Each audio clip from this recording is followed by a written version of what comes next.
Só para terminarmos, Manela, tens uma visão otimista do que é a atual situação do país? Não, não tenho. Não tenho.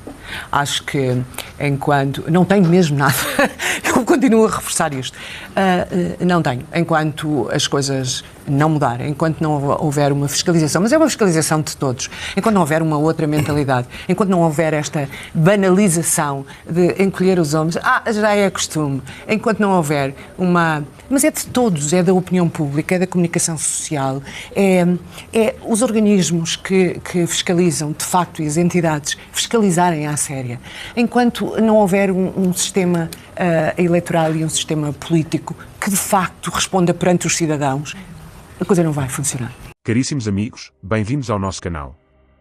Hoje, iniciamos este vídeo com uma revelação impactante. Vamos analisar uma entrevista à Manuela Moura Guedes que parece que foi feita hoje, onde ela afirma que são demasiados indícios de aldrabice. Desde essa data, já se passaram vários anos e os prevaricadores continuam a rir-se até à data de hoje.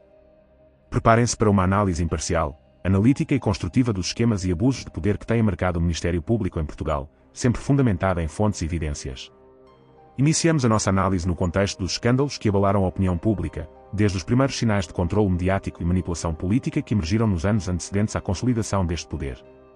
O relato histórico, baseado na entrevista à Manuela Moura Guedes, inicia com a acusação contra figuras proeminentes, como José Sócrates, e a forma como a comunicação foi instrumentalizada para favorecer os poderosos. Pergunto-vos, será que os meios de comunicação têm sido cúmplices nesta teia de interesses? Quais os limites entre a liberdade de imprensa e a manipulação política? Prosseguindo cronologicamente, chegamos à fase em que o escândalo ganha dimensão e o Ministério Público começa a exibir comportamentos que indicam uma clara tendência a agir apenas em áreas que lhes convém. Como é possível que um órgão supostamente independente se transforme num instrumento do poder político? Será que as denúncias de favorecimento e impunidade são fruto de investigações genuínas ou de manobras escusas que protegem os interesses dos mais poderosos? Estas questões são essenciais para compreendermos a magnitude do problema. Avançando na fita do tempo, a narrativa revela uma sucessão de manobras políticas que asseguraram a permanência de deputados e a influência dos partidos sobre o Ministério Público. O que dizer, por exemplo, da estreita relação entre a nomeação de procuradores e as diretrizes partidárias? Será que os mecanismos de nomeação e fiscalização são suficientemente rigorosos? Que papel desempenham as pressões internas e externas na manutenção deste sistema?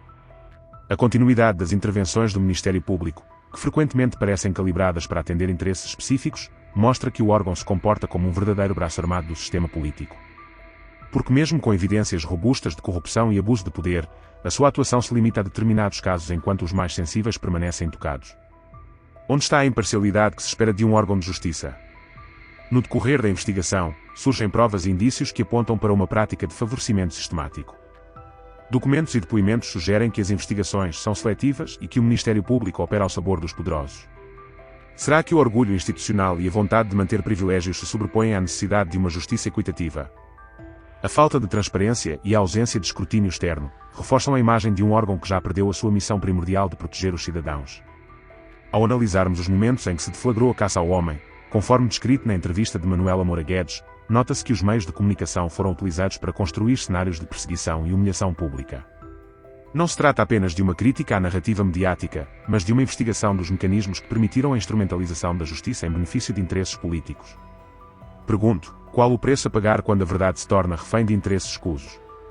A análise detalhada dos procedimentos e das entrevistas evidencia um padrão perturbador. O Ministério Público atua de forma quase absoluta, sem a devida fiscalização e sem prestar contas ao povo. Este comportamento mina a credibilidade do sistema judicial e semeia um sentimento de injustiça generalizada entre os mais vulneráveis. Como podemos confiar num sistema que parece corrompido pelos interesses dos poderosos? Em diversos momentos da nossa narrativa, observamos práticas de manipulação política, onde o controle dos meios de comunicação e a influência sobre as investigações se tornam evidentes.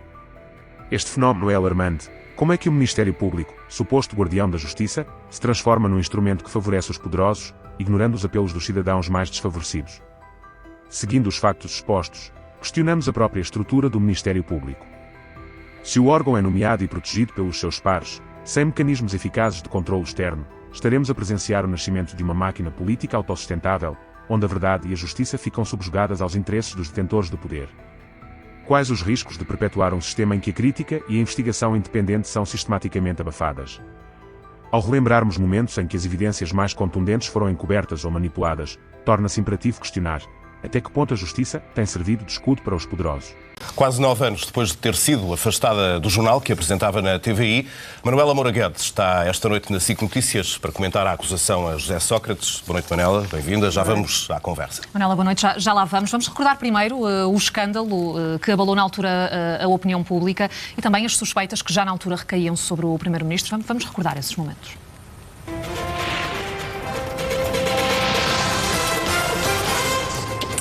Boa noite, eu sou Manuela Moura Guedes e este é o Jornal Nacional de sexta-feira. Apresentado por Manuela Moura Guedes, foi suspenso em setembro de 2009.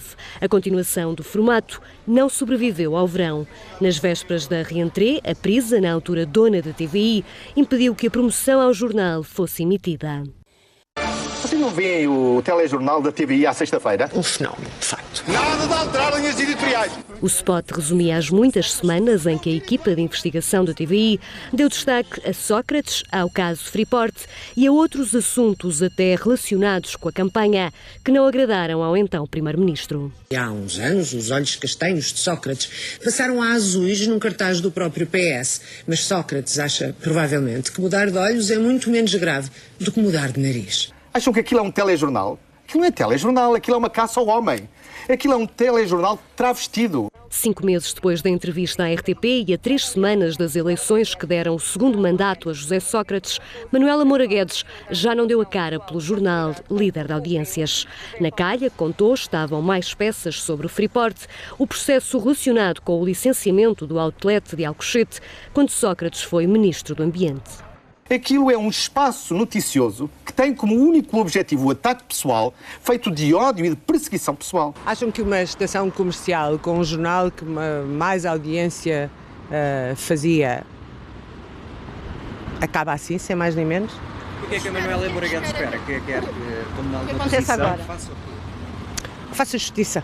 Foram anos à espera do mesmo, alguns isolada do mundo e a sobreviver à custa de antidepressivos. É difícil saber que se fez aquilo que estava correto, tudo aquilo como jornalista que fiz, nada foi contestado. Os factos, inclusivamente, têm provado que tudo estava certo. O sentimento de injustiça é difícil de ultrapassar. Em 2011, lembrava o papel de Pinto Monteiro e Noronha do Nascimento na destruição das escutas do processo face oculta. As coisas chegam a um determinado plano e param ali, mesmo dentro do sistema judicial. Chegam ao procurador e param ali. O procurador, para mim, é o arquivador-geral do reino. Numa das gravações entre Armando Vara e Rui Pedro Soares sobre a intenção de controlar alguns meios de comunicação social, Manuela Moura Guedes também vem à conversa. E ela? Ela fica lá dentro, mas na prateleira. Quase 9 anos depois, conhecida a acusação da Operação Marquês, a jornalista usou a página pessoal do Facebook para reagir. Parece uma andota, escreveu Manuela Moura Guedes, não é? A Manuela foi, de facto, uma voz muito crítica de José Sócrates. As reportagens também do Jornal Nacional da TVI, na altura, mostraram muitas suspeitas relacionadas com o antigo Primeiro-Ministro. Foi acusada por ele de fazer uma perseguição pessoal e isso levou, de resto, ao seu afastamento da televisão. Manuela, entretanto, temos assistido nos últimos dias a uma espécie de demarcação de figuras próximas do antigo Primeiro-Ministro, seja elementos do Partido Socialista, seja até pessoas que mantinham relações mais pessoais com ele. Enfim, que leitura há a fazer ou que leitura fazes do porquê desse afastamento e da tentativa de demarcação dessas pessoas acontecer agora? Bom, dizia-me hoje alguém, quando me encontrou, e disse: bom, já viu, Manuela, tiveram um assunto de caráter. Isto passado 9 anos. E há 9 anos já havia mais do que indícios. Eu lembro-me de que, ainda há bocadinho estava a tentar lembrar-me da quantidade de reportagens que nós fizemos sobre os vários casos que indiciavam que algo se passava com José Sócrates. Foi ainda no tempo de quando ele estava ligado ao ambiente, o caso da Cova da Beira, foi depois a licenciatura, foram as casinhas enquanto era... Na Guarda. As casinhas da Guarda, foi a falsificação do currículo, foi o Freeport que nós investigámos. Eu tinha tanto cuidado com a investigação que quando havia qualquer indício de que aquilo não estava checado até ao último pormenor, havia reportagens que a 10 minutos de poderem ir para o ar eu dizia não, Não vai até serem confirmadas com várias fontes. Os documentos eram cópias, mas tiradas dos originais. Portanto, havia tudo, havia a licenciatura, havia tanta coisa. Sim, para quem fazia esse trabalho, agora passados 10 anos, com tudo mais que se seguiu, não é? Com a PT, com as ligações a Ricardo Salgado, com tudo isto, não é? O porquê? O porquê, dizem porque apareceu agora PIN, porque têm medo que a classe política seja mal vista. Bom, parece-me estranho, parece-me que não querem ser contaminados, mas aquilo que me surpreende é este a continuação de todos estes indícios de um primeiro-ministro, de pessoas que lidaram com ele, que atuaram com ele, que tinham obrigação de saberem, mais obrigação do que nós, aliás. O que me parece é que todos eles beneficiavam um pouco destes Mas não era possível essas pessoas, estou a falar de políticos, amigos, familiares, enfim, com quem Sócrates tinha não só relações profissionais, mas também pessoais, era impossível não se interrogar, não desconfiar. Não só com a vida que levava, não só com aquilo que fazia politicamente, se nós próprios nos interrogávamos e bastava investigar um bocadinho. Eu acho que o país inteiro foi cúmplice com isto. Foi a comunicação social que se deixou controlar. Mas até as pessoas mais próximas se dizem enganadas por aquilo que Sócrates mostrava. As pessoas mais próximas como? Ainda ontem lemos, por exemplo, um artigo no Diário de Notícias, escrito por Fernanda Cássio, que dizia precisamente isso.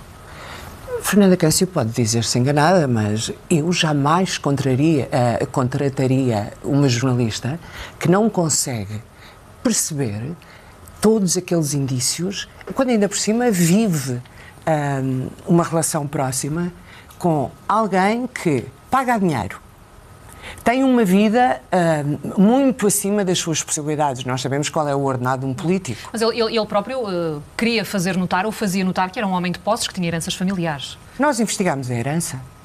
Foi dada em reportagem a herança. Há muito tempo que se sabe que não havia minas de wolframio, que a família não tinha dinheiro. Ignoraram isto tudo. Ignorou a comunicação social em geral, ignorou a opinião pública, elegeram-no segunda vez, ignorou o Parlamento.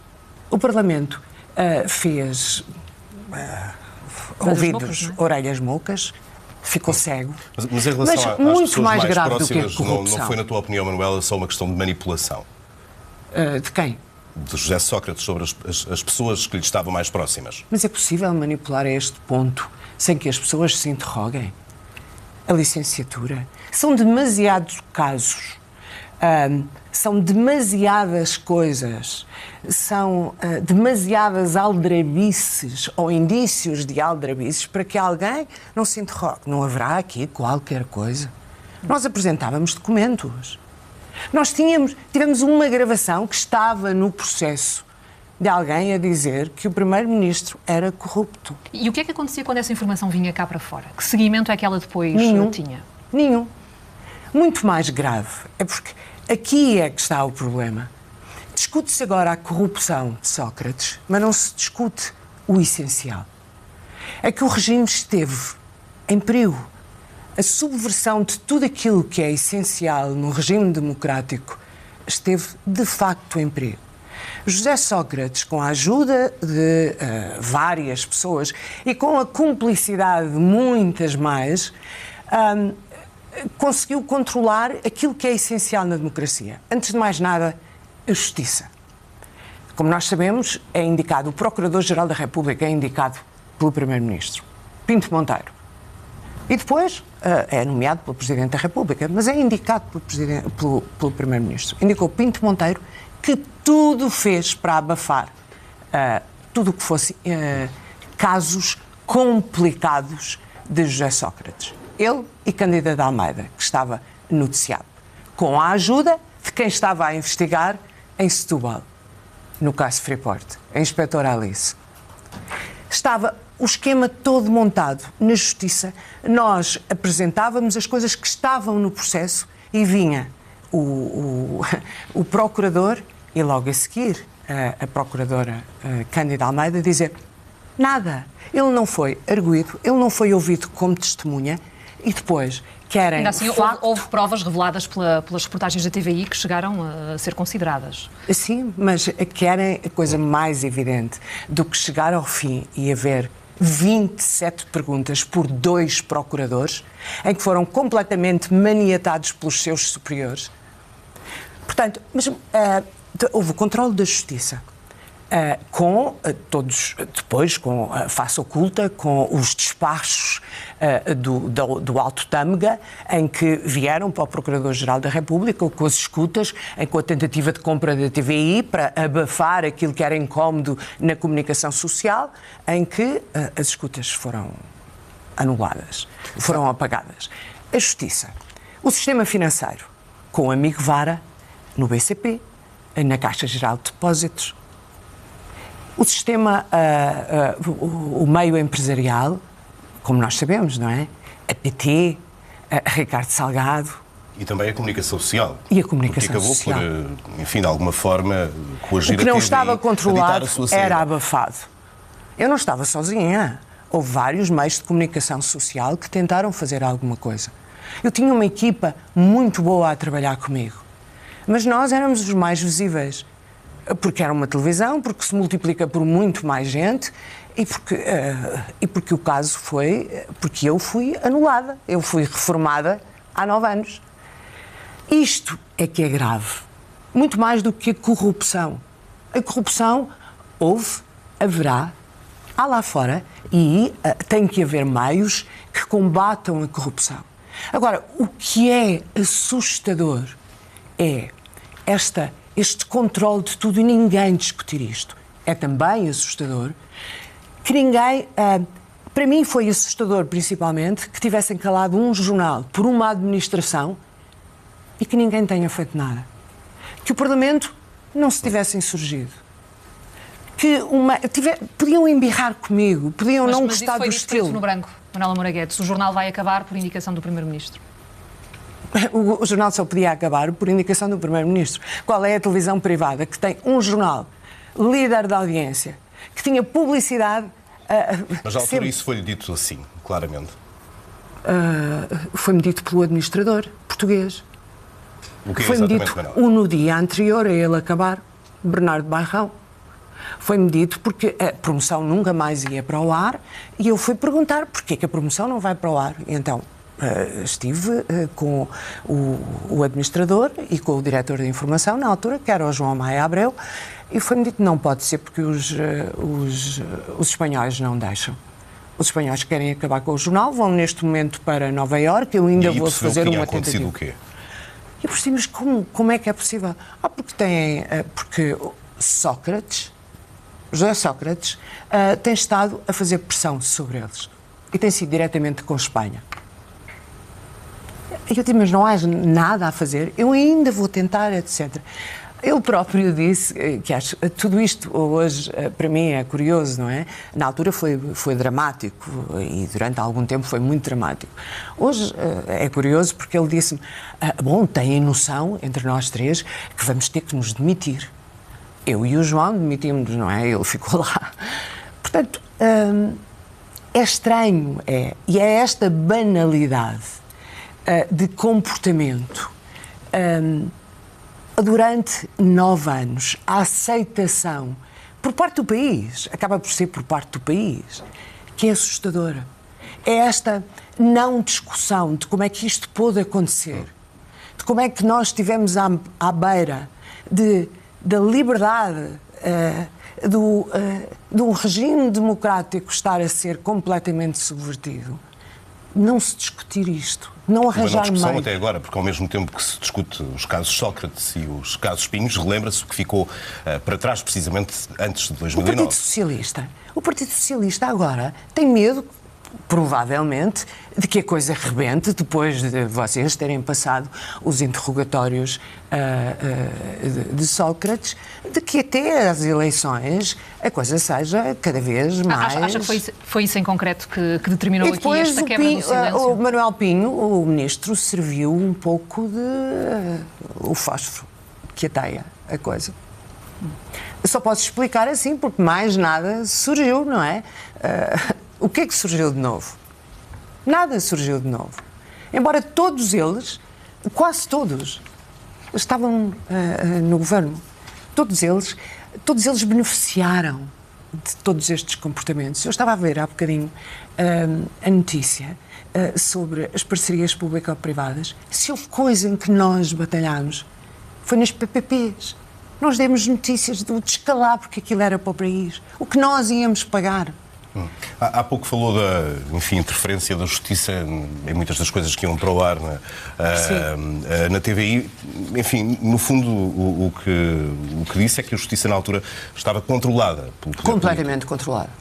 Eu gostaria que o Ministério Público fizesse uma investigação, abrisse um inquérito ao comportamento do Procurador-Geral, Pinto Monteiro. Porque acho que o comportamento de pessoas que devem estar zelosas da legalidade e um Procurador-Geral, os procuradores são aqueles que devem ser os garantes da legalidade. Esses, acima de tudo, devem ser aqueles que devem ser mais escrutinados. Mas as coisas mudaram, entretanto. Sim. Tenho medo de que estejam a querer, falando bem depressa, a querer pôr uns patins a Joana Marques Vidal. Tenho muito medo, porque ela tem provado ao longo deste tempo de que as coisas são completamente diferentes com ela. Foi o caso. Isso reflete-se também, de certa forma, na própria sociedade, ou seja, há aqui uma mudança na forma como as pessoas estão mais atentas a tentativas de controle de meios essenciais da democracia. Isso mudou na sociedade portuguesa, porque há pouco relembrava aqui que, depois de todas essas denúncias que foram feitas, inclusive pelo seu jornal e na TVI, Sócrates foi reeleito em 2009. Aquilo foi muito próximo das eleições. Acho que as pessoas se deixam encantar muito, mas também é o papel da comunicação social. E quando se debateu agora sobre se devia passar os interrogatórios ou não na comunicação social, acho que sim. Quando se dá às pessoas o poder do voto, quando as pessoas são obrigadas a tudo, a fazer sacrifícios, a pagar impostos, a fazer tudo, elas devem saber quem nos governa. Devem saber, porque assim, quem tem a responsabilidade de gerir o país deve ser mais escrutinado do que mais alguém. Quando vai para um cargo político, tem que saber que tem que prestar contas ao país. Quando vai prestar contas a um órgão judicial, é como se estivesse a prestar contas ao país, porque foi no exercício do cargo que se portou mal, ou eventualmente mal, mas é a mesma coisa que estivesse um procurador, é o representante do povo na justiça. Portanto, não vejo qual é o problema. Acho bem que as pessoas estejam cada vez mais cientes de quem nos governa. Portanto, esta coisa de... mas têm que ser elas próprias também a saberem distinguir o que é o boneco que vai para as campanhas eleitorais fazer folclore e aquele que vai fazer política a sério. Aquele que vai gerir o país com seriedade e que não faz promessas em vão. Mas isso é uma outra conversa que obrigaria a um sistema, a uma lei do sistema eleitoral diferente que os políticos não querem. Já desapareceu aquele sentimento de injustiça, enfim, que dizias ter sentido quando foste afastada da TV? Esse nunca vai acabar, só que está a ser gerido de outra forma, não é? Houve uma altura em que eu logo a seguir, eu lidei mal, para já lidei mal com a opinião pública, porque achei que as pessoas iam perceber que o país estava a ser mal gerido, não só por os casos de corrupção, mas que havia um endividamento excessivo, que havia uma má gestão mesmo do país e que tinham que mudar, como se viu depois, não é? Portanto, achei, o que é que está errado, as pessoas não viram. Lidei mal com a minha classe porque achei que até onde é que foi o controle? Até onde é que eles se deixaram fascinar por um ministro, ou um primeiro-ministro que lhes telefonava, passava a mão pelo pelo? Que classe é esta? Depois das eleições, comecei a pensar, se calhar sou eu que estou errada. Depois não. Depois cheguei à conclusão, não sou eu que estou errada, e comecei a afastar-me das pessoas. Houve um processo muito complicado. Seria hoje em possível dia, acontecer estou bem numa redação aquilo que lhe aconteceu assim, hoje em dia? Eu espero que não, mas a redação da TVI era uma redação, hoje não a conheço, não sei, mas era uma redação muito, muito complicada. Eu tinha que fazer o jornal com a pequena redação que fiz, com elementos daquela redação, jornalistas muito bons, mas que eu tinha que esconder tudo. Porque eu tinha a noção de que havia elementos do gabinete do Primeiro-Ministro que telefonavam para lá. E telefonavam no dia para saber o que é que o jornal tinha. E eu não podia confiar nas pessoas. Porque sabia que havia pessoas que se deixavam fascinar. É o tal fascínio pelos políticos que o Primeiro-Ministro ligava e as pessoas ficam encantadas. Foi aquela coisa. Ou seja, estamos a falar aqui de intimidação, é isso? Não, é fascínio mesmo. Sedução, então? É. Eu nunca consegui perceber como é que os jornalistas ficavam sempre à ambição era irem para gabinetes ministeriais, quando isso nunca foi uma carreira. Tinha que esconder as coisas. E havia, depois passou a haver, porque o jornal era líder, e como havia ali um grupo estanque, passou a haver alguma resistência em relação ao nosso jornal. Porque nós guardávamos as coisas, fazíamos a investigação própria e tínhamos mesmo que guardar, porque não podíamos confiar. Era quase como fazer um jornal secreto dentro da própria estação. Era. Acredita que haveria hoje em dia a Operação Marquês e aquilo tudo que conhecemos e os indícios que conhecemos e aquilo que ouvimos e vimos, por exemplo, nas reportagens da SIC? Não, se não tivesse existido o seu jornal. Não me considero tão importante com isso. Acho que contribuímos. Mas, no fundo, tudo isto veio dar razão ao seu trabalho. Sim, claro que sim. Veio dar razão. Mas nós contribuímos para alertar as pessoas. Nós fizemos aquilo que devia ser feito. As coisas iam chegando. O caso Freeport foi porque alguém disse não, o Freeport... Eu até estava na prateleira nessa altura, porque assim que chegaram os espanhóis e Sócrates ao poder, eu fui afastada. E alguém disse, não, o caso Freeport foi arquivado. Eu disse, não, tenho impressão que não foi arquivado. E mandei alguém a ver e perguntar para a Procuradoria. E disseram, não, o que foi arquivado tinha sido coisa do Santana, não sei o quê. Bom, não interessa. E eu disse, vou tentar perceber o que é que se passa. E comecei eu a investigar e depois pelos outros jornalistas. E a partir daí a coisa foi-se avolumando. E quando eu comecei o jornal, começou uma equipa. E depois a Ana Leal, que é extraordinária e que felizmente continua na TVI. Eu ia questioná-la precisamente sobre isso. O que é feito dessa equipa que trabalhava no jornal às sextas? Abandonaram quase todos o jornalismo. Porque continuaram na TVI e depois porque não tinham as mesmas condições para fazer. O Carlos Enes, que dos melhores jornalistas que eu conheço, com fontes em todo o lado, na justiça, na educação, na saúde, deu umas melhores caixas, passado algum tempo, abandonou mesmo o jornalista. Tinha querido ser jornalista desde criança. O Filipe Mendonça abandonou o jornalismo. A Resistente, a que continua, com quem falo quase todos os dias, com quem muitas vezes discutimos casos, com quem onde eu mato saudades do jornalismo, é a Ana Leal, felizmente, que continua ali, resistente, a fazer a investigação. É única. Estava a falar o Pedro das saudades. O Pedro Veiga abandonou o jornalismo. Também fazia parte. Passaram 9 anos, que a esse nível eu imagino que tenham sido complicados para alguns si, muito dolorosos, mas é assim, esse é o meu drama pessoal. Mas chegou a dizer na altura que foi atirada para o degredo. Fui. Eu nunca mais já voltei saiu, a fazer desse jornalismo. Eu nunca mais fiz jornalismo.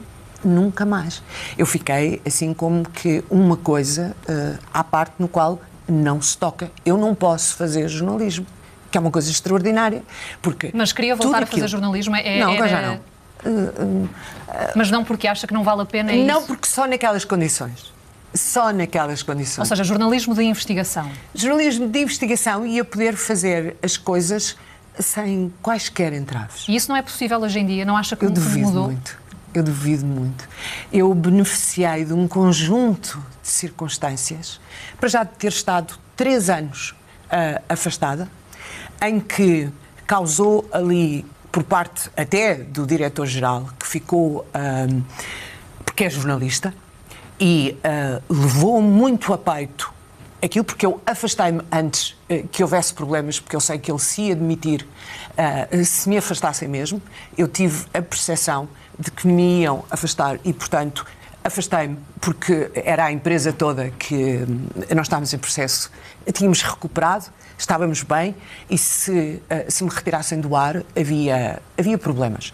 Porque um diretor-geral que era jornalista, se a administração fizesse um braço de ferro, é óbvio que havia problemas. Portanto, aproveitei uma altura em que ele não estava e afastei-me eu. E fiquei a um canto, a acompanhar as coisas, mas afastei-me. E ele, porque tem um feitio de levar as coisas, passado 3 anos conseguiu que o jornal fosse para o ar. E deu liberdade. E ele apanhou com, eu presumo que também com muitos problemas, porque nos dava a nós, à nossa equipa, uma liberdade completa de ação. Mas já aqui referiu que, por exemplo, a Ana Leal continua a fazer isso. Aqui na SIC também temos tido reportagens de investigação. As reportagens do Pedro Coelho, por exemplo, também tocam em assuntos fundamentais. Portanto, é possível fazer esse tipo de jornalismo de investigação? Não. Convidem-me. Convidem-me. Vê-se por alguma razão. Ficaram aí, de certa forma, algumas pontas soltas nos casos que na altura a sua equipa investigava, que possam ser retomadas agora? Sim, nós estávamos a investigar submarinos.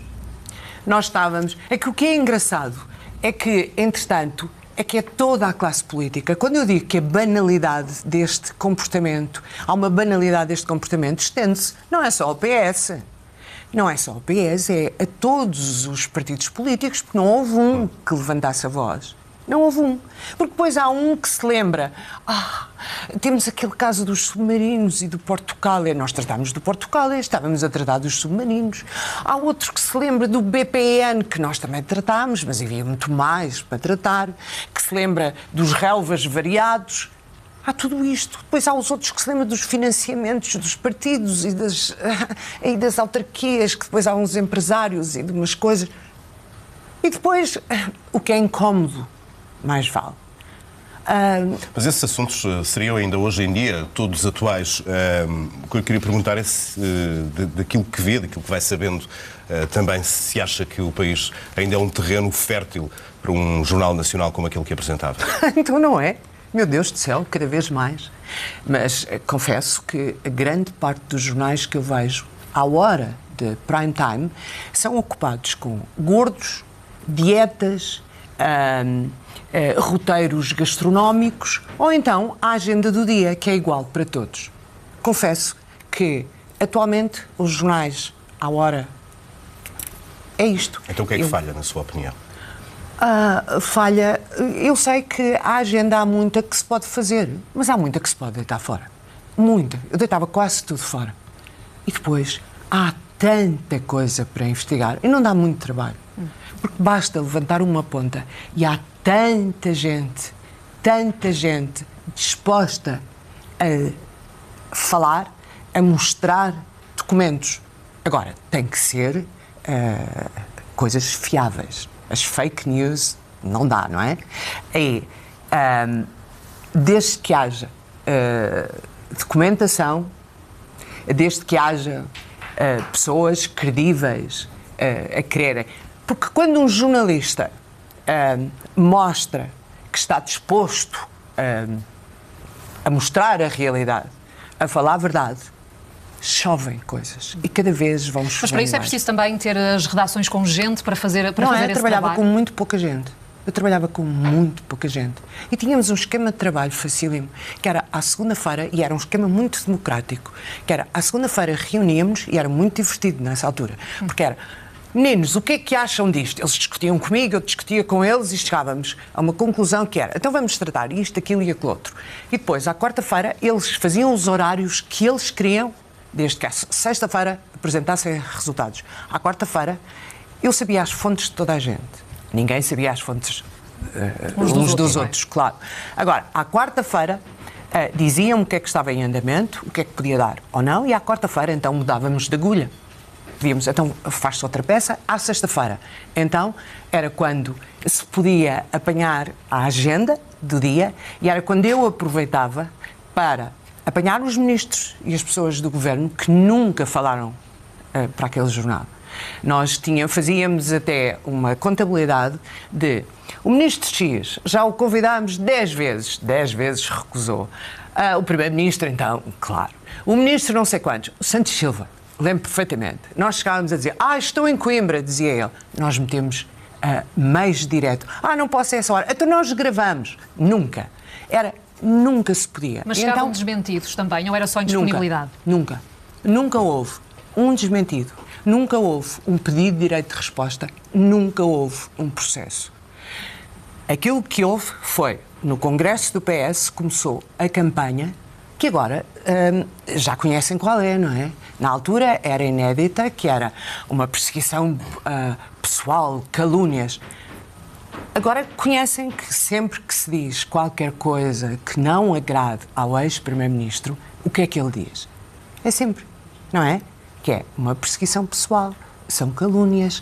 Na altura era virado para nós, foi um bocado para o público, mas é esta sempre a resposta que dá relativamente a coisas que uma não me agradam. Uma estratégia de vitimização, como de resto se disse aqui nas últimas semanas. Falava há pouco do caso submarinos, do caso Portugal e também que o jornal que era responsável andou ainda a investigar.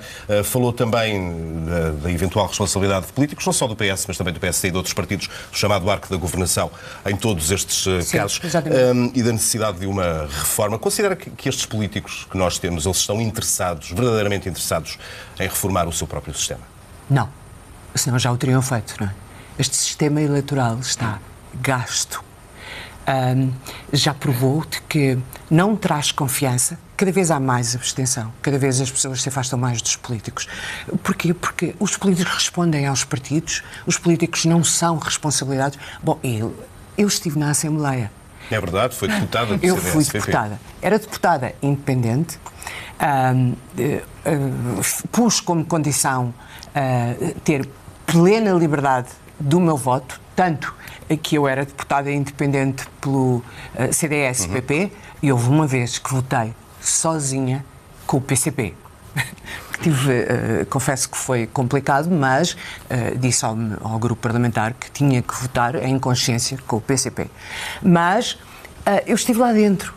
Eu tenho essa vantagem de saber como é que as coisas funcionam. Mas isso também já foi há alguns anos. Nada mudou, entretanto, nessa vontade, com a exposição agora, deste tipo. Não estou lá, mas os indícios são. As coisas funcionam em função do partido. Sempre em função do partido. Não em função do país. E nós vemos que em função são as direções partidárias que escolhem os deputados, são as direções partidárias que escolhem as estratégias, são as direções, os deputados respondem perante as direções partidárias. Não, eles têm que responder perante o cidadão. O sistema tem que mudar necessariamente. Um sistema mais inglês. Um sistema mais inglês, mais responsabilizado. Pensa para que esta desconfiança instalada em relação aos políticos desapareça? Um sistema mais inglês. Só que os partidos não querem porque perdem votos com isso, não é? E deixam de ter poder sobre os deputados. Eu lembro-me de estar, de repente, um deputado, porque havia tempo, estar a falar sobre coisas que interessavam à sua região e de coisas que interessavam aos cidadãos, e a Assembleia desertava toda, porque aquilo não interessava. Não interessava, não era política partidária, não eram coisas que ao partido cabeça dissessem respeito, mas diziam respeito ao cidadão. Portanto, o voto em consciência existe para coisas raríssimas, como sabem. Mas há aqui depois também outra dimensão que também tem sido muito discutida, ainda hoje foi discutida também no Parlamento, a questão destas portas giratórias, da cumplicidade e da promiscuidade que existe entre o poder político, também o poder empresarial. A esse nível, era possível fazer algo? Isso tem a ver com outra coisa, que nós retrocedemos nestes últimos anos. Quanto mais o Estado, mas isso é, como dizem, a minha visão mais liberal da economia. É a única coisa em que eu sou mais de direita. O Estado não pode estar metido na economia. Enquanto estiver metido na economia, tem interesses. Tem interesses e pode interferir. E quando interfere na economia, criam-se estas teias e estes interesses que fazem com que a corrupção exista. O Estado tem que ser regulador, tem que estabelecer regras, fiscalizar, regulamentar e deixar que seja o meio empresarial a fazer com que a economia cresça, ande, que a economia faça por si. Isso não pode ser uma utopia, pensar dessa maneira? Não é uma utopia, ela existe noutros países. O Estado não está presente em todos os países e a economia existe. O Estado não precisa de ser dono disto, daquilo e daquilo outro. Eu consigo aceitar que o Estado, em algumas áreas muito sensíveis e que são imprescindíveis, possa ser o empresário. Possa ser acionista, mas só em algumas. Agora, ser ele o acionista é parte interessada.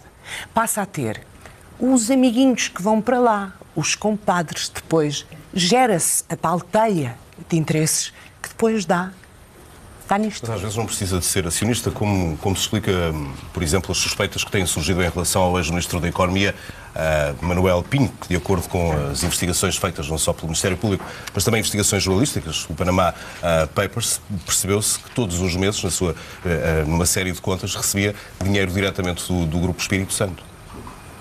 Sim, está bem, mas... Enquanto ministro. Está bem, mas o Grupo Espírito Santo depois intervinha em várias coisas que eram do Estado. Nós vemos a história das PPPs, como é que era? E a Ascendi, que era um grupo ligado ao Grupo Espírito Santo, está em imensas parcerias público-privadas. E o Ministro da Economia, noutras parcerias público-privadas, como sabemos, intervinha. Em imensos setores que a economia é detida pelo Estado ou onde ele ainda tem intervenção, o Ministro da Economia, obviamente, que tem uma palavra a dizer e que intervém, não é? Através das ações que o Estado... E cada vez mais estamos... Com isto temos um governo em que está dependente de uma parte que cada vez quer mais o Estado a intervir, que o Estado seja detentor. Por exemplo, a Caixa Geral de Depósitos. A Caixa Geral de Depósitos é inconcebível. Por exemplo, para falarmos ainda de corrupção, é inconcebível o PS, que está agora com este assomo, como diria a tal pessoa que me encontrou hoje, com este assomo de caráter, que continua a dizer, e contra a revelação de quem contraiu empréstimos na Caixa Geral de Depósitos, quem contraiu empréstimos e não os pagou. E nós a pagarmos milhões e milhões e milhões, não é? Mas o próprio Banco de Portugal, enfim, diz que... Sim, mas o Tribunal da Relação diz que sim. Mas o Tribunal da Relação diz que sim. E porquê é que era importante saber isso, Manuel? Porque, então não é importante saber quem são os devedores, a quem é que eu não estou a dizer que não é importante, estou só a perguntar. A quem é que o Governo, através de quem lá esteve a gerir, fez empréstimos a fundo perdido, com o dinheiro de todos nós? Não é importante para que as coisas, para que haja mecanismos ou que as pessoas estejam de sobreaviso. Não é importante. Nós sabemos, as listas dos faltosos ao fisco podem ser publicadas. Pessoas que devem... Pronto, porque, coitados, às vezes, porque, olha, caiu-lhes a crise em cima, não é? E não podem. E esta gente que... os amigalhaços do governo, os amigalhaços do amigo Vara... Há muitas questões que, de facto, são importantes no combate à corrupção. Só para terminarmos, Manela, tens uma visão otimista do que é a atual situação do país? Não tenho. Não tenho. Acho que enquanto... Não tenho mesmo nada. Eu continuo a reforçar isto. Não tenho. Enquanto as coisas não mudarem, enquanto não houver uma fiscalização, mas é uma fiscalização de todos, enquanto não houver uma outra mentalidade, enquanto não houver esta banalização de encolher os ombros, já é costume, enquanto não houver uma... Mas é de todos, é da opinião pública, é da comunicação social, é os organismos que fiscalizam, de facto, e as entidades fiscalizarem à séria. Enquanto não houver um sistema eleitoral e um sistema político que, de facto, responda perante os cidadãos, a coisa não vai funcionar. Por isso é importante também que surjam vozes como a tua, como a do José Gomes Ferreira, por exemplo, que vem já a seguir no Negócios da Semana. Felizmente. Muito obrigado por ter estado connosco. Obrigada. Obrigado, eu. Este cenário de impunidade e de proteção dos interesses elitistas convida à reflexão e à ação. Os cidadãos devem exigir investigações rigorosas e uma reforma profunda dos mecanismos de nomeação e fiscalização no âmbito do Ministério Público.